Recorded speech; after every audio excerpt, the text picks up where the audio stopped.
AIDEN webinar, Catalytic Impact First Investing, nothing like fluffing the opening line.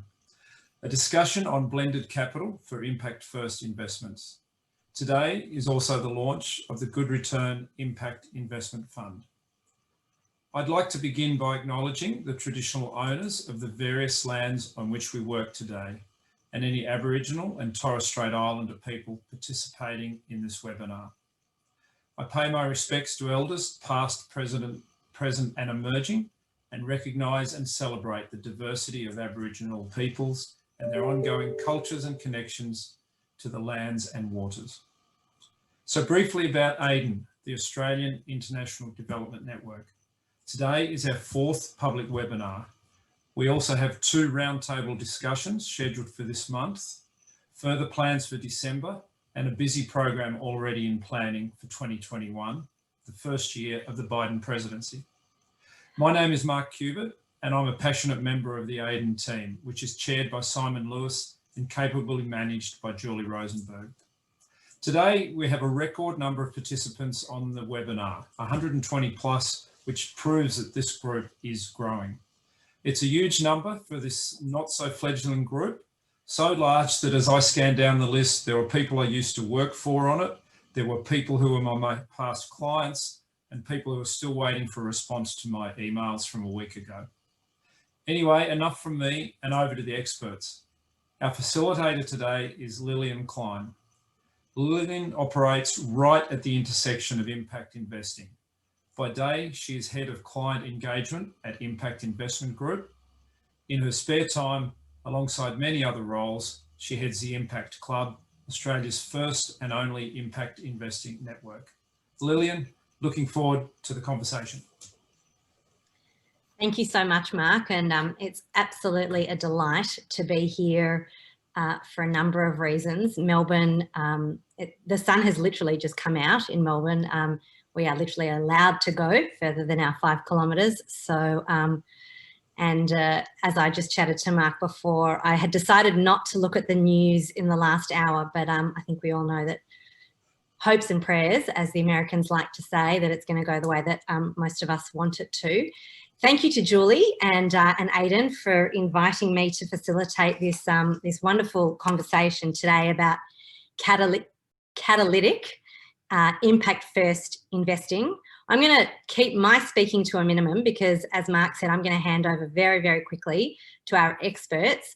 First, we're going to hear from Shane Nichols and the extraordinary fund that he's just about to launch with his organisation. And then we have a literally stellar group of panellists who I'll introduce in a moment, but we've got Gemma Salteri, Stephanie Kimber, Yannick Melev, all giving us their insights and wisdom on impact investing, philanthropy, and how we can all be committed to investing and contributing to solutions for greater impact. But without further ado, I'm going to hand over to Shane. Thanks very much, Lillian. And before I get started introducing the Good Return Impact Investment Fund, I'm just going to ask our chair, the chair of Good Return, Kate Jordan, just to say some opening remarks. Over to you, Kate. Thanks very much, Shane, and thanks, Lillian. On behalf of the board of Good Return and our partners, I can't tell you how delighted I am to officially launch our Impact Investment Fund. And thank you for your interest in this social impact opportunity. We all know that in response to COVID-19, the Australian government has provided billions of dollars of relief to small business owners and those at risk of losing their incomes. And that stimulus support assists millions of Australians to stay on their feet, pay for essentials like rent, food and bills. And indeed, I was reading a really interesting article in The Economist recently, and it was talking about the fact that in developed countries compared to developing countries, the stimulus packages in developing countries are about 1/10 of the stimulus packages using GDP percentages of measure.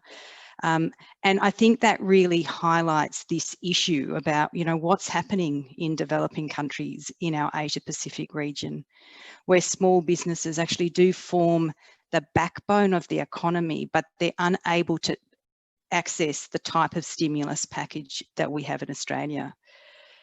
And we know that small and medium-sized agribusiness will be the driver of economic recovery in rural areas. They'll be generating jobs, incomes, and food supply for vulnerable families. And a lack of investment at a time like this will have dire consequences that thrust families deeper into poverty for generations. And indeed, that same report in The Economist also spoke about the fact that there is a real risk that in developing countries across the world through this pandemic, up to 490 million people will be thrust back into a life of poverty. And that's where Good Returns Impact Investment Fund comes in. And I don't think there could be a more timely moment in our history to be launching a fund like that, because we're trying to address the finance gap by leveraging impact-orientated investments to facilitate lending to small businesses in developing countries. And this is a new type of catalytic investment that, as I said, it's never been so important. I hope you'll join us by investing in our Asia Pacific neighbours to help them emerge from this crisis with strong livelihoods and a sustainable future. And I can certainly say that this is a fund that my husband and I will be investing in as well. I'll now hand over to our CEO, Shane Nichols, who will provide an overview of the fund.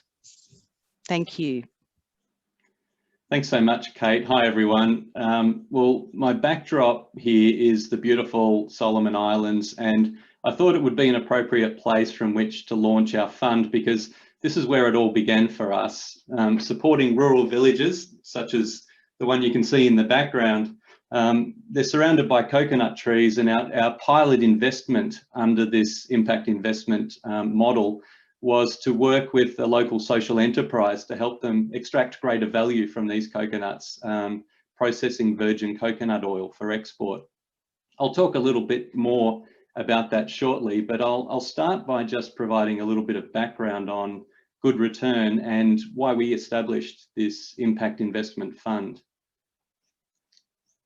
So Good Return is an international development agency that operates across the Asia Pacific region, and we enable women and their families to build pathways out of poverty.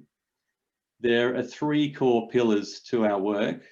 The first is funding small business loans. The second is financial education to help people manage their money and their small businesses. And the third is working at a sector level to strengthen the provision of responsible finance.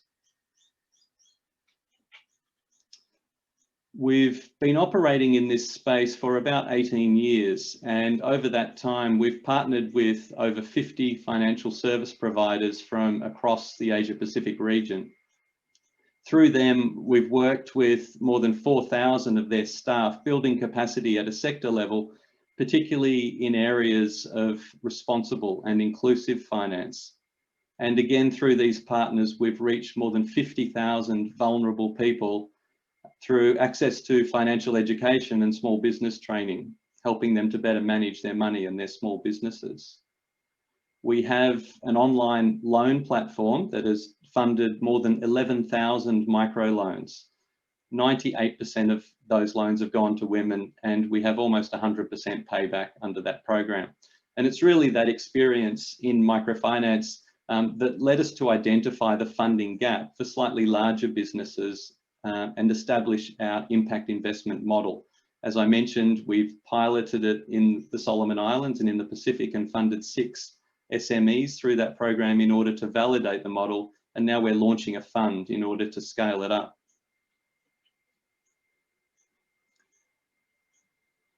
Now, many of you will be aware that access to microloans, and that is loans of up to a few $1,000s, has increased dramatically across most of the region.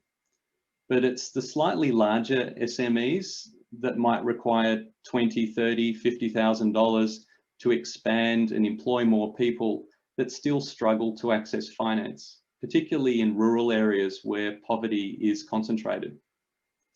Often this is due to a lack of suitable collateral or banking history or not having well-documented business plans. These types of SME businesses are often agri-processors that might buy crops from farmers and provide a route to market for these vulnerable families.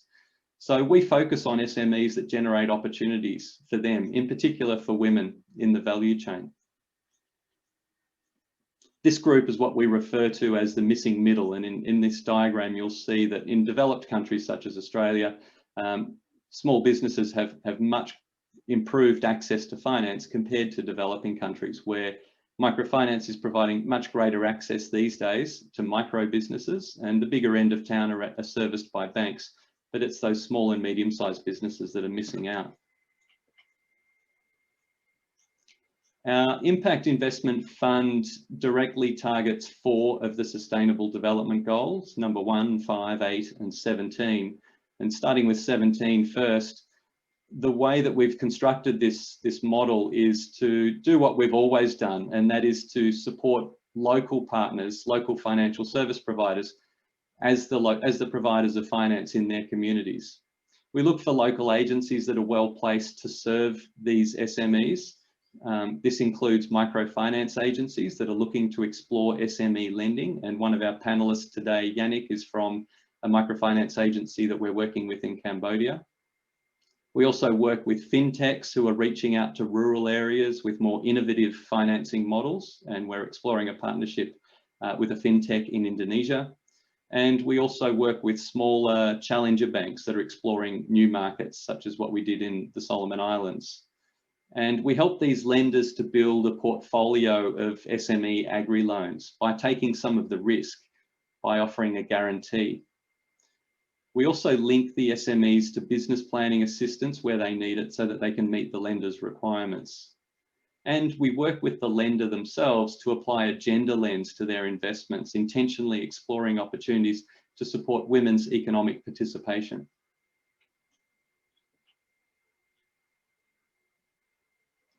The model that we use has 3 key elements. The first is a 20% risk capital pool. This bears any first losses. So if one of our partners experiences a loss in their portfolio and they make a claim on the guarantee, that loss will be absorbed by this risk capital pool. And this has been generously funded by DFAT. And we have a DFAT representative, Steph Kimber, who's joining us in our panel discussion today. The second pool is the investment pool. And the purpose of the first loss pool is really to de-risk and crowd in private sector funds into this second pool. That comprises 80% of our fund, or $800,000, taking our fund value to $1 million. Then we enter into pari passu, or 50% risk share guarantees with our partners. And what that means is that our $1 million that we've raised in our fund can leverage $2 million in funding by our local partners. Now, in terms of the investment capital, we've also got, joining our panel today, Gemma Saltieri from the Cages Foundation, who were the first investor in our pilot program and the first investor into our fund. So it'll be great to hear from Gemma. In terms of how the investment looks for an investor, the minimum investment size is $20,000. So we're targeting sophisticated investors here who are looking for genuine impact. And the period is 5 years with the potential to exit after 3 years. The target return is a cash deposit rate of return. And the reason for this is because the funds are held in an Australian bank and used to back guarantees to our offshore lenders. Any earnings off that Australian bank account are returned to investors, hence a cash deposit rate of return. We're also raising a pool of grant funds, and these will be used to support our partners, building their capacity in a number of areas. The first is in conducting a diagnostic in order to design SME loan products. The second is to apply a gender lens to their work using tools and frameworks that we can provide. And the third area is supporting SMEs with their business planning where that's required. There's no minimum grant size for the capacity building pool. And as we are a DGR1 entity, Good Return is able to offer full tax deductions on any funds donated. So I'll give you an example, just coming back to the Solomon Islands, of how this actually works in practice. So using a $50,000 investment from the Cages Foundation, we were able to approach a local bank in the Solomon Islands, Pan-Oceanic Bank, who was looking to increase their market share. We received support from Pacific Rise, which is a program funded by the Australian government, to explore opportunities in the Solomon Islands, and we identified Coconut Pacific as a social enterprise that was helping village-level enterprises to set up virgin coconut oil extraction plants in order to produce virgin coconut oil and sell it ultimately for export. Now, what we did under our fund was we went to the bank and said, would you be interested in financing these businesses? They said, well, maybe, but there's some risk involved. We haven't done this before. And so we said, we'll come in with a 50% guarantee and share with you any risk in that portfolio. That was enough to get the bank on board. And the $50,000 of funding provided was enough to give the bank confidence to do $125,000 worth of loans. So that was 5 units of $25,000, 5 village level processing units. Those units generated income and employment for 72 people, and with an average household size of 5, positively impacted 360 lives in the community. Now, we obviously can't do all of this work alone.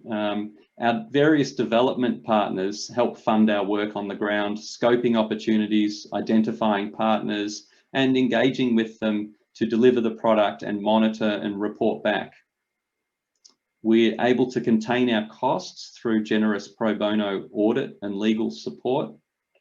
And DFAT has funded our first loss capital pool along with our initial investor Cages. So I express my deep appreciation to all of our partners who enable us to do what we do, as well as our emerging partners out there in the field that we're working with. So what will all of this achieve? Well, our goal is to create at least 4 in-country partnerships with local lenders that will leverage $2 million in debt financing. That financing will fund at least 50 SMEs that will generate income for 1,000 households, positively impacting 5,000 low-income people through improved incomes, which supports their journey out of poverty. Along the way, through an intentional focus on gender lens investing, we're looking to improve gender equity and establish an evidence base for sustainable gender lens investing in the Asia Pacific. All of this while generating a cash equivalent return to investors in the fund. Now, we're delighted that DFAT has contributed and fully funded our first loss tranche. And so we're now seeking investment capital of $800,000 towards this initiative, as well as grant funding of $200,000 to support the activities on the ground. We have a more detailed information memorandum, and I would be happy to share that with anybody. If you'd like to reach out to me, the details are on the screen. And of course, I'm very happy to take any questions either now or during the panel discussion that's coming up shortly. So thank you for that, and I'll hand back to you, Lillian. Thank you so much, Shane. I'm going to introduce our panelists, and then I will have questions for the panelists. And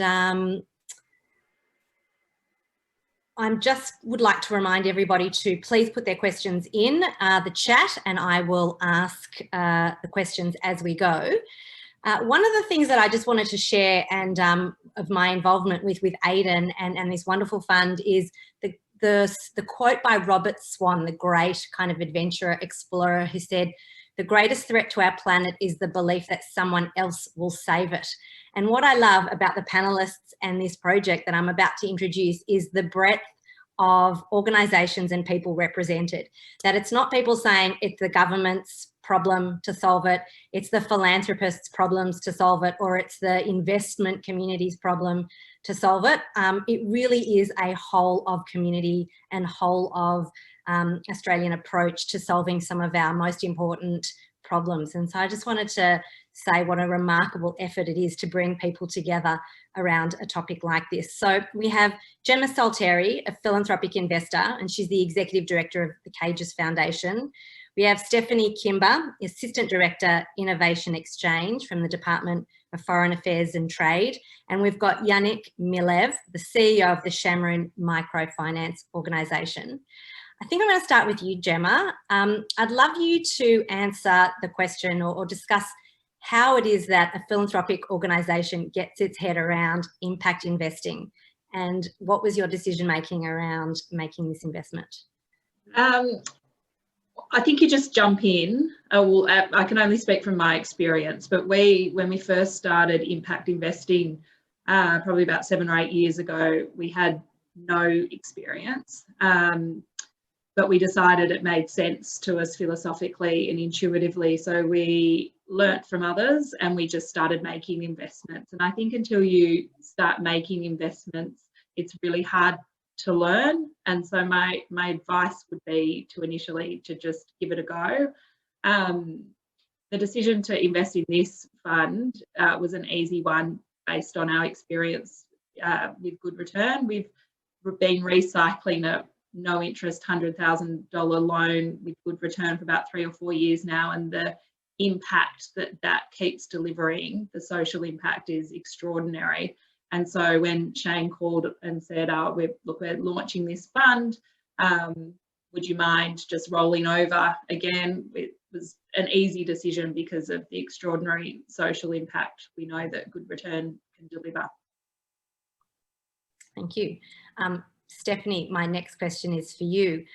What's the role of government in impact investing, and what specifically is the role that DFAT has played?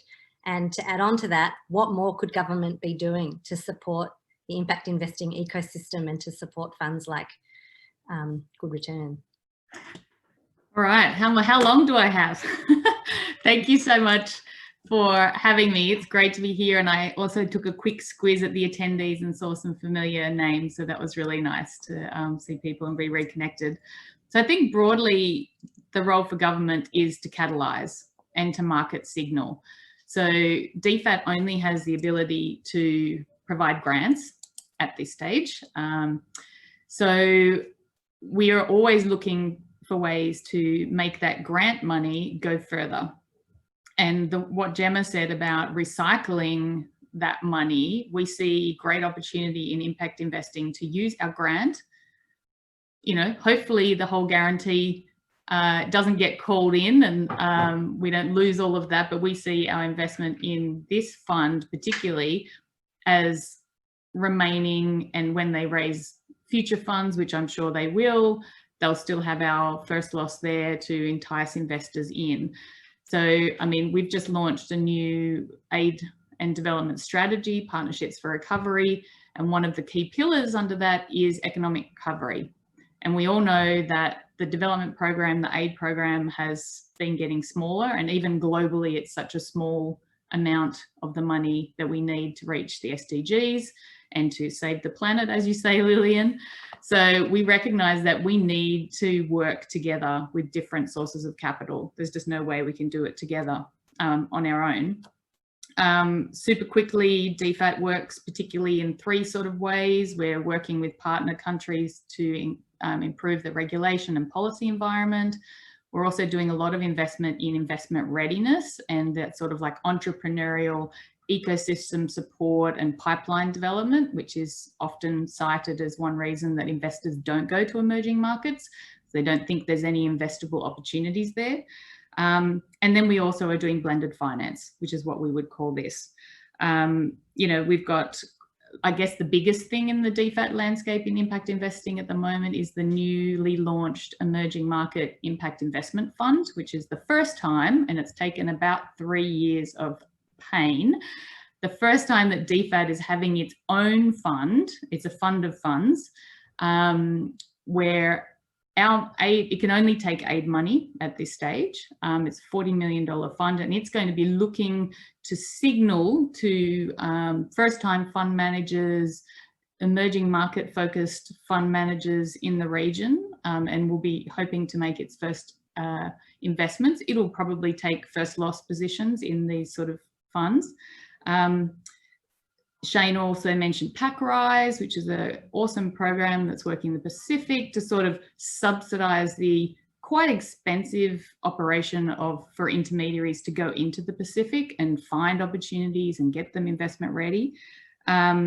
We support a whole heap of other things. One thing I just wanted to quickly outline was my Frontier Brokers program, which Good Return is a part of. So you've heard a lot about the Good Return work. We're also supporting, so we use our grant money to subsidise the design and structuring of new investment vehicles or activities. So I think that's the critical role for government, is to support new and innovative vehicles, because I don't think we just can't expect private capital to go to where we need it to be.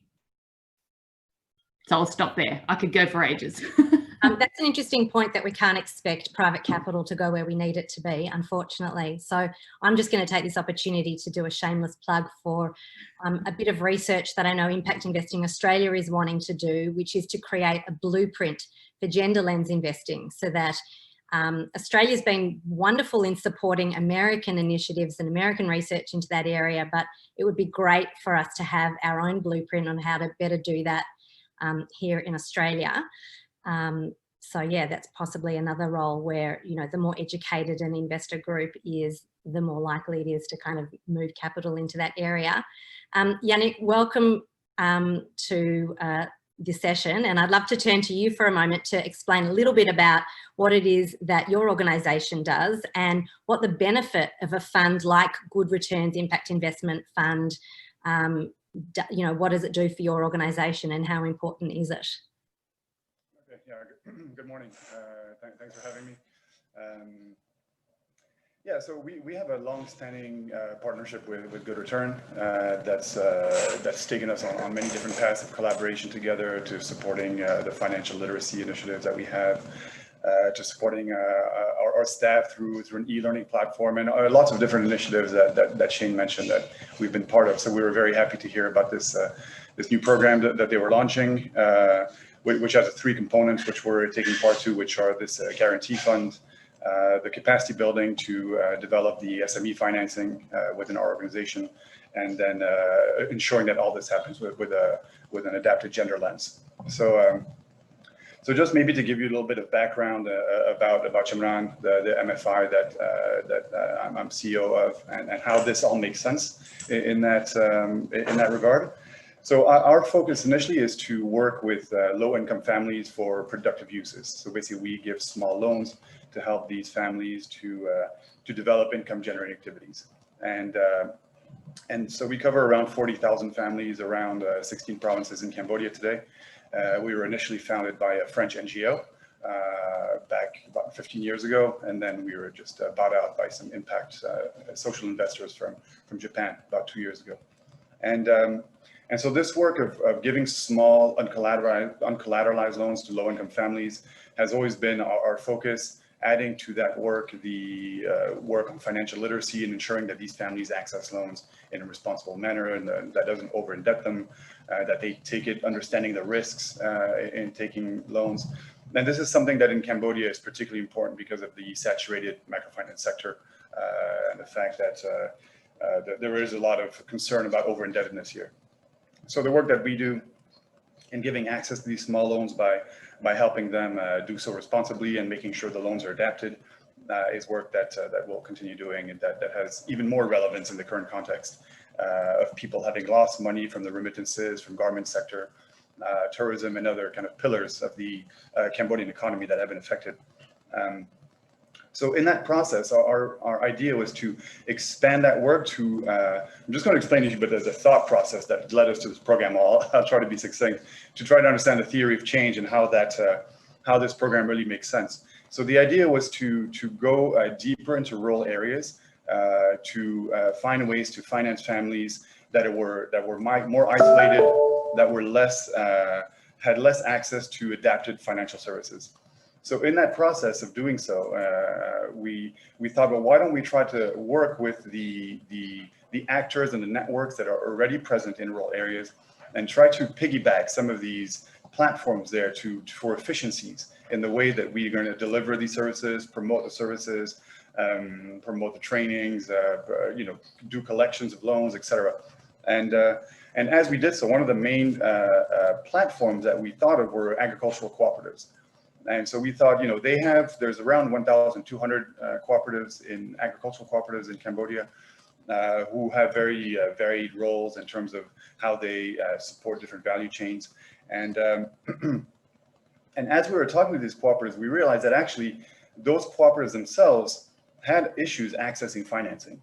And the fact that these cooperatives had themselves issues in accessing financing actually created a kind of a barrier for the farmers and the families themselves that we wanted to finance in terms of their accessing to markets, and accessing to markets that were, first of all, fair in terms of pricing, in terms of timeliness of payments, and also sustainable, meaning that they could have access to these platforms to sell their goods in a way that was just not season by season.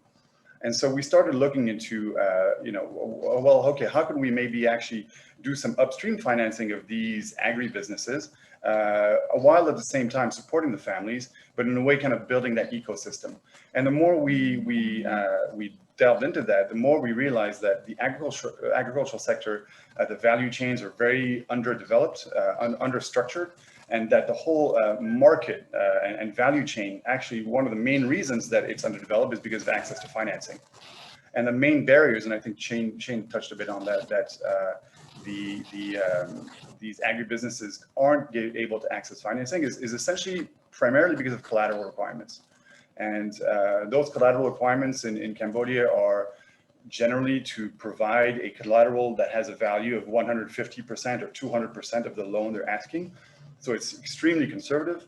And what a lot of these agribusinesses do is get individuals like the chairman of the cooperative to provide his own land, for example, which is a very messy system, which creates a lot of tension in governance, and which for many ACs, they just don't have access to that option. Of course, there's also the problem of their being investment ready. If you try to get a balance sheet from a cooperative, you're going to spend a lot of time doing that. So a lot of banks and financial institutions just kind of steer away from that, notwithstanding, of course, risk linked to climate change and other weather events that could affect agricultural production. So all that put together, we said, well, we want to work with these guys. The end story is that as we work with these different actors of the value chain, we are helping those families which we initially intended to support. That the benefit goes to them in the end, because they are the ones who get access to those markets. And so we started exploring different ways in which we could, first of all, develop our SME lending capacity, but also share risk among different stakeholders. And so currently in Chamran, 80% of our borrowers are women. So we had always the idea to try to ensure that lending to women is not, it doesn't mean you have a gender focus. So we wanted to actually formalize that and build our expertise and our framework in terms of how to lend to women with a stronger gender framework. And so when Shane and the Good Return team talked to me about the program, the three components: first, to share some risk in terms of priority sectors. Secondly, to build our capacity in terms of SME lending. And thirdly, to have some support in terms of framing the gender lens approach. All those were completely aligned to what we were going to do and what we thought would help to ensure that those families in the end had access to stronger revenues and more sustainable revenues.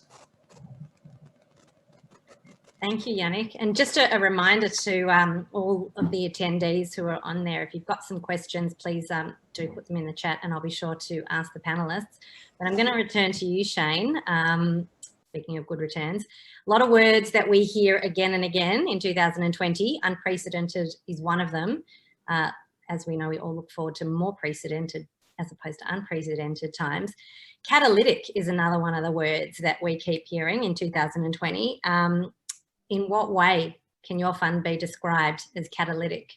How do you use that word in relation to what it is that you're doing? Well, I think there's a few elements to that, Lillian. The first is that what our fund is doing is we're not directly investing from Australia in businesses overseas. We see it as our role to help stimulate local financing. And so what we do is we help local lenders to grow a new product if necessary, to establish a portfolio of loans through that product, and gain confidence in the risk levels of that portfolio. And eventually, our hope is that they are willing to continue extending loans without the need for our guarantees. And Yannick gave the example that existing lenders in this space are requiring 150, 200% the value of the loan in collateral, which is ridiculous. And so what we're looking to do is build confidence in, well, I guess, build expertise in lending, first of all, so that the loans are successful and they're successfully repaid, that they generate social benefit, but that they also perform for the lender. And that way the lender is able to continue to deliver on that portfolio long after the guarantee has been withdrawn. Secondly, it's catalytic in the sense of introducing the concepts of gender lens investing to some of our partners. They're at various stages of awareness and familiarity with these approaches, but helping them think through those processes, develop the tools, test it out, validate it, in terms of its effectiveness for them, report to their board, get feedback from their governance and investors on the benefits of that concept. So, and then we hope that our partners will actually it will serve as a role model to other lenders out there in the sector, that we can put them on a stage and say, look at what these guys are doing, you could be doing the same. And the third sense in which it's catalytic, I think, is through the use of blended capital. So we have the first loss tranche, which Stephanie spoke to, which is being used to catalyse or crowd in private sector investment capital that will enable us to expand the reach of the fund ultimately. I think we've seen in Australia, it's been the family offices and the high net worths who've kind of led the way on impact investing. And Gemma, this is, I'm just putting you on notice that this is a question for you. Representing a PAF, why is it that PAFs and foundations, whose very existence is to drive specific missions, usually in the social and environmental impact spaces, why do you think some of them have been slow to consider investing corpus in a way that so clearly aligns with their philanthropic values? First of all, I think we're seeing an increase in foundations and PAFs investing in impact investing, and I think it's probably hasn't grown as quickly as we'd all like to see, but I do think there is growth, and I think we'll continue to see growth. I think there are a few areas. I think there's quite a famous investing continuum where you go from grant money to traditional investment, and impact investing kind of sits somewhere along that continuum. I think the expectation of people seeking capital is that foundations are more likely to invest because it's mission aligned and program aligned. But the closer you get towards that grant end of the spectrum, the more competitive and more compelling your social or environmental returns have to be, because you're competing with monies that are directly driving social impact. So when you're competing with grant money, while the financial return isn't necessarily important, or certainly not as important, what is important is really clear, measurable social or environmental impacts. And I don't think there hasn't been a lot, and we're getting much better at it, but there's not a lot of product available that can clearly articulate social and or environmental return. And one of the reasons why this fund is so compelling is that those social returns are so clearly articulated, and impact investment makes so much sense in this scenario because this is the core skill set of Good Return, and it makes a lot of sense of what their core mission is in driving financial literacy and driving access to capital in developing markets.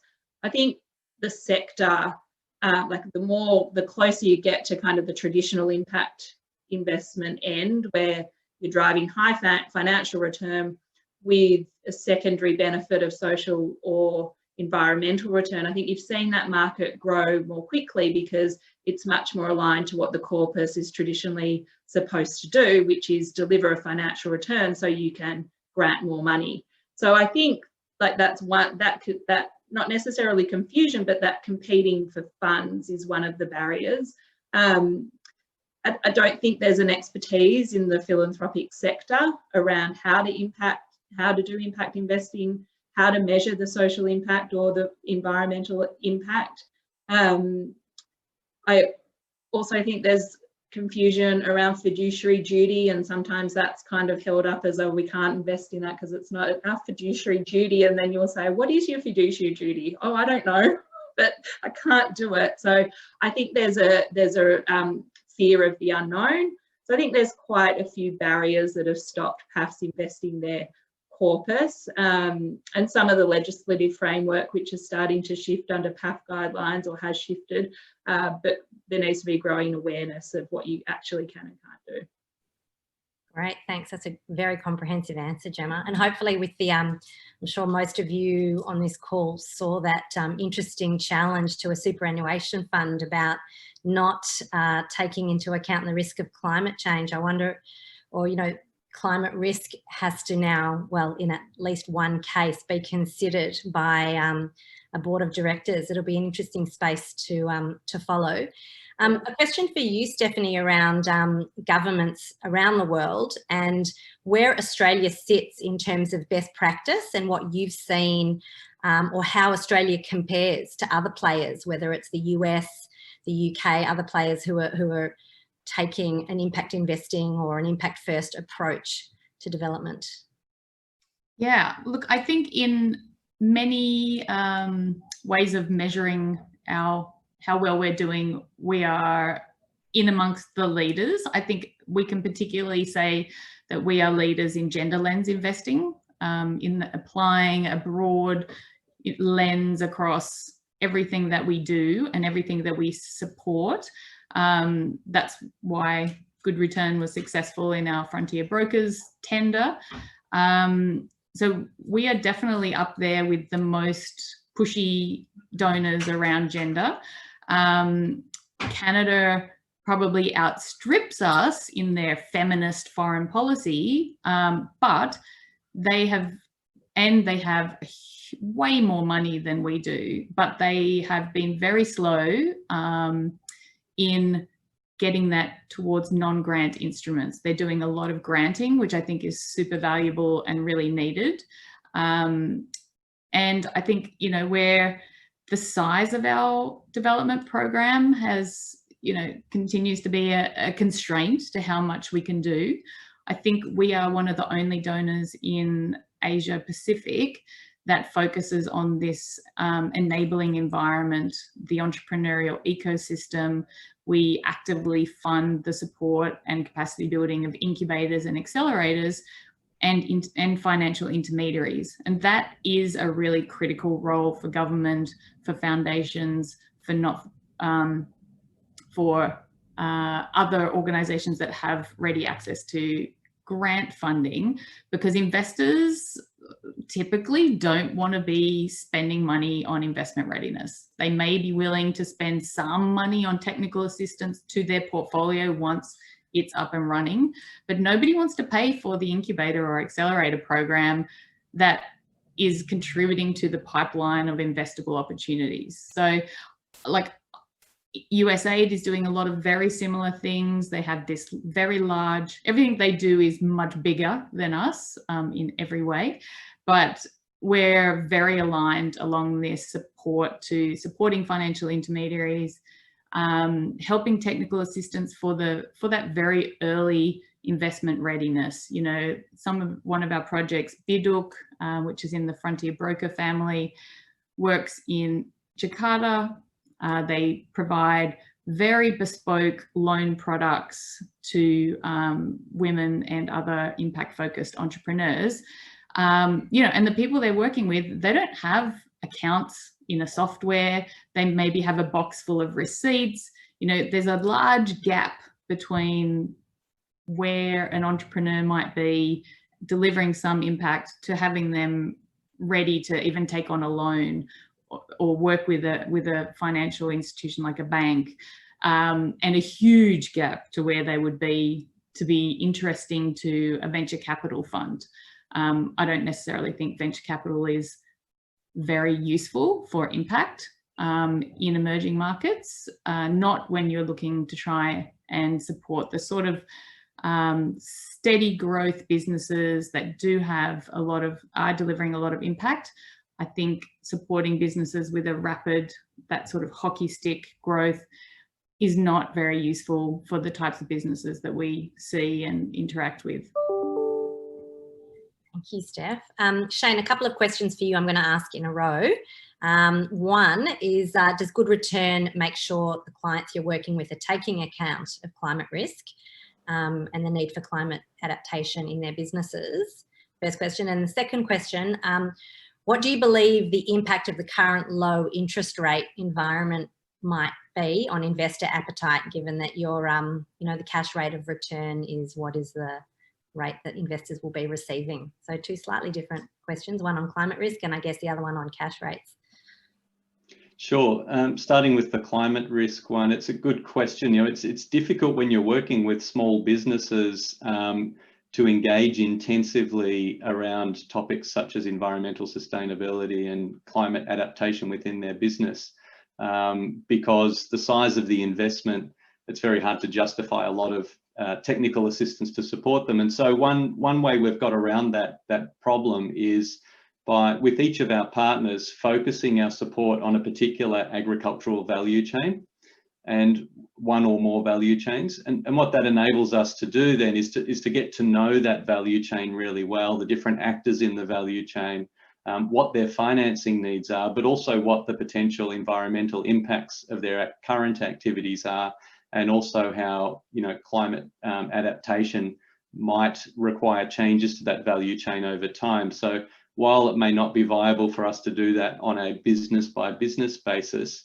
it is viable for us to do that and investigate that on a value chain basis. And then we can take that lens and look, talk to our partners about financing that value chain and what sort of measures they will incorporate into their lending processes to manage that risk. On the second question about the cash rate of return, it is an interesting one. We've watched cash rates go down even this week, historic lows, 0.1%. And there's some negative impact, I would say. If term deposits were paying 6 or 7%, then we'd be able to pay 6 or 7% to investors and our fund would look a lot more attractive. So that's unfortunate on one level. On another level, however, right now, PAFs are sitting on a lot of cash and a lot of investors are sitting on a lot of cash, even though it's not giving them a return. It's quite a conservative investment climate. I need to interrupt you, Shane, to say that this was 100% not a Dorothy Dixer question. This genuinely came because Shane and I had discussed this yesterday. This is absolutely coming from you. We did. We had a chat about this. And so, yes, while the low interest rates in theory, could damage our prospects of raising funds, on the other hand, the fact that so many PAFs and foundations are sitting on a lot of cash that's just earning a cash rate in the bank makes this an easier proposition for them, because you can earn that same rate by investing in this fund and get all the social return which your foundation was set up to generate in the first place. Great, thanks, Shane. Another question for you, Yannick, around the role of international impact investment funds. What do you see the role of international funds as opposed to local organisations or seeking funding more locally? Could you talk to that, please? Yeah, so in our particular case, most of the debt investors, so senior debt, essentially, some subordinated debt, and then now we're trying to build more on the guarantee side, are coming from international impact investors. So what we are trying to diversify our fundraising to local banks, for example, so we can get local currency funding and potentially cheaper rates. But that's actually not ending up playing out very well on that side. So we're getting a lot more interest from international impact investors than we actually from local investors in Cambodia. And what we find with the investors in Cambodia, so typically the banks, is actually, kind of replicating the problem that we talked about and the reason, why we finance the SMEs, that they are extremely,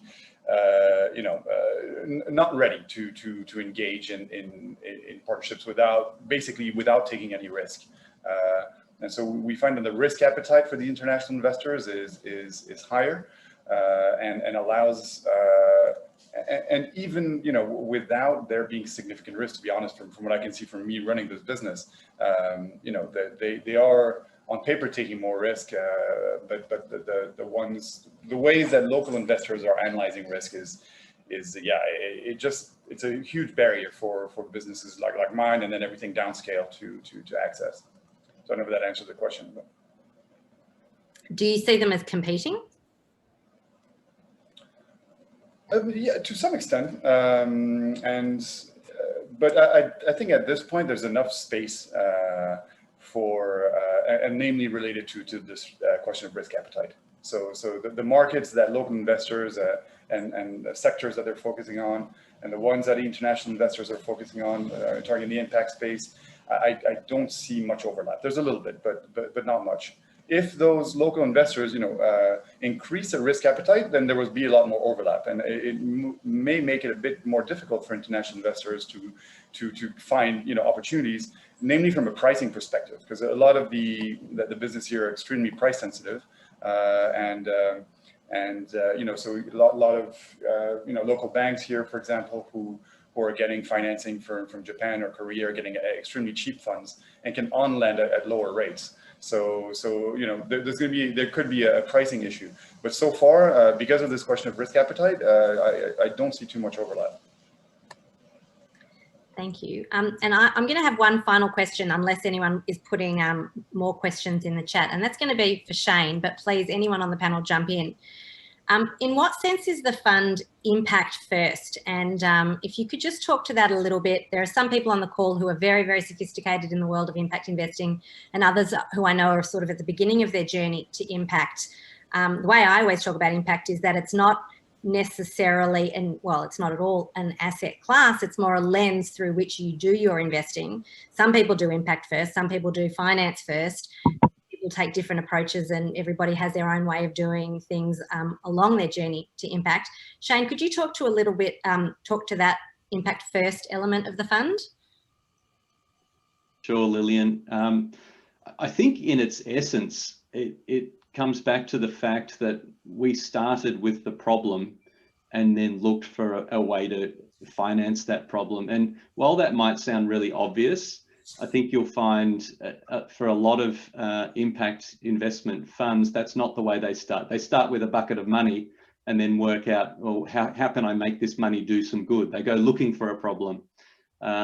I guess we have the advantages in that we are an international development agency, and we're at the coalface with our partners, such as Chamrun. I'm saluting you, Yannick, and your team by wearing your uniform today. And so through practical experience on the ground, we know what's needed, and we designed this financing solution in order to respond to that need. The nature of the guarantees is that you don't receive the same level of financial return as you would if you were making direct loans into businesses, for which you can charge higher rates and therefore offer greater returns back to your investors. But our impact goal is not only to get funding to those businesses, it's actually to stimulate local finance.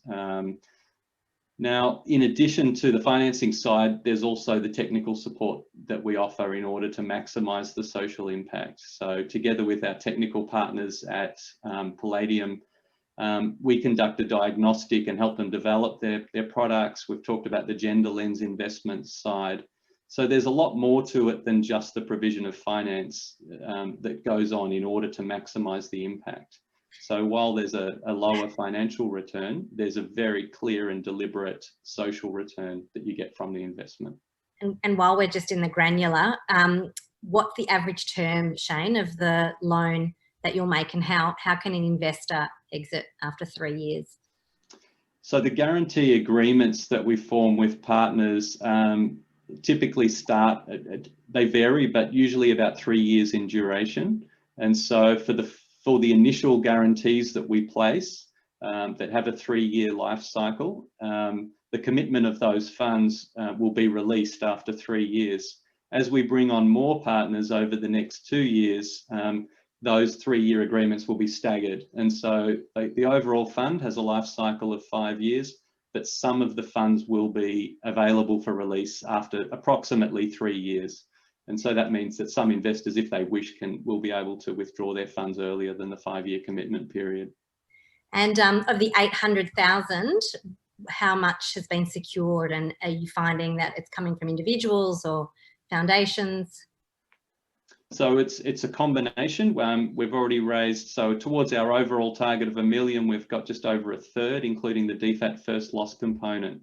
And it's a combination of individuals and foundations, and we think it can appeal to both, in particular PAFs and foundations that are sitting on corpus that's there to generate impact.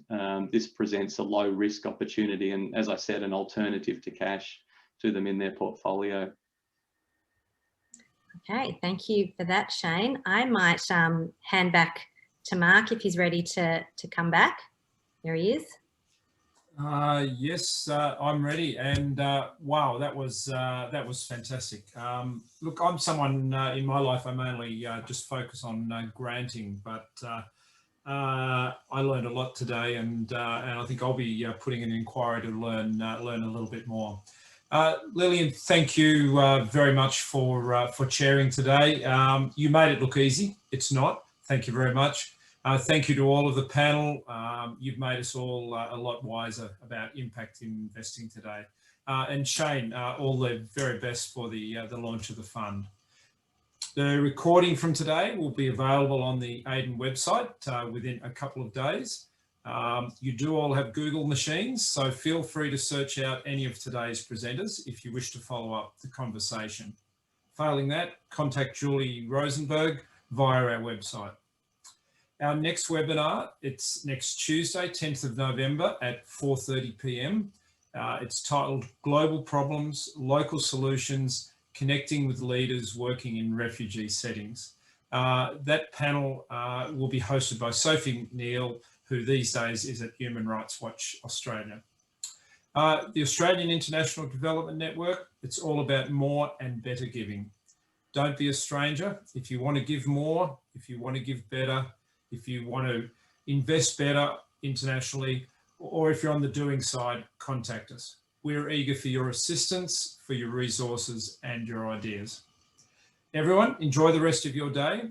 For Melbourneites, it's a 6 donut day. And for the rest of Australia, very soon, we look forward to welcoming you back in person to our fine and safe state. Good afternoon, everybody.